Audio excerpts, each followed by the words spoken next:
مجھے ایک نوجوان بچے سے بہت بڑا سبق ملا۔ بعض دفعہ عام لوگوں سے بہت بڑے سبق ملتے ہیں۔ تو میں ایک دفعہ بیت اللہ کے ساتھ ہے حتیم، چھوٹی سی دیوار، یہ بھی بیت اللہ کا حصہ ہی ہے، اس کے اندر میں جا کے دیوار سے لگ گیا دعا کرنے کے لیے۔ تو میرے پاس ایک چھوٹا بچہ، کوئی 16-17 سال کا لڑکا، وہ بھی دعا مانگ رہا تھا۔ اب میں جو لگا تو میں اللہ سے مانگتا رہا، اپنے لیے مانگتا رہا، صاف صاف بات، اپنے لیے مانگتا رہا، لیکن پاس والا بچہ رو اتنے زور سے رہا تھا کہ میری توجہ اپنی دعاؤں سے ہٹ کے اس کی طرف لگ گئی، اور وہ کہہ رہا تھا یا اللہ سارے کافروں کو اسلام میں داخل کر دے، یا اللہ سارے مسلمانوں کو ہدایت دے، یا اللہ ساری امت کو ہدایت دے، یا اللہ کسی کو دوزخ میں نہ بھیج، یا اللہ میں تیرے کعبے سے چمٹا ہوا ہوں، میری دعاؤں کو رد نہ کر۔ یہ کہہ کے وہ لڑکا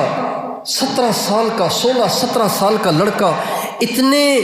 درد انگیز انداز سے گڑ گڑا رہا تھا کہ میں اپنی جو دعائیں کر رہا تھا اس میں مجھے رونا نہیں آ رہا تھا، بس ویسے ہی میں سبق پڑھ رہا تھا، پٹی پڑھ رہا تھا، اس کے رونے سے مجھے بھی رونا آ گیا، اور یہ دعا اس کی 15-20 منٹ تک چلتی رہی، یہی عنوان امت امت امت امت امت امت امت۔ پھر کہنے لگا یا اللہ میرے ملک پر بھی رحم فرما، پاکستان کے لوگ بہت پریشان ہیں، پاکستان پہ اتنی آفتیں، اتنی مصیبتیں، پریشانیاں ہیں، یا اللہ ان کی بھی دور کر۔ کرتے کرتے کرتے کرتے 15-20 منٹ تک یہ دعا کرتا رہا، پھر آخر میں مختصر انداز میں کہا یا اللہ میں بھی بے روزگار ہوں، مجھے بھی روزگار دے دے۔ اپنے آپ کو میں نے ملامت کی، یار تو نے سال لگائے، 7 مہینے لگائے، 4 مہینے لگائے، ساری زندگی تو نے تبلیغ والوں کے ساتھ گزاری، اور بیت اللہ سے چمٹ کے تو امت کو بھول گیا، اور یہ 17 سال کا لڑکا دیکھ امت کے لیے کیسے مانگ رہا ہے۔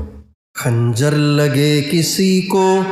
تڑپتے ہیں ہم امیر، سارے جہاں کا درد ہمارے جگر میں ہے۔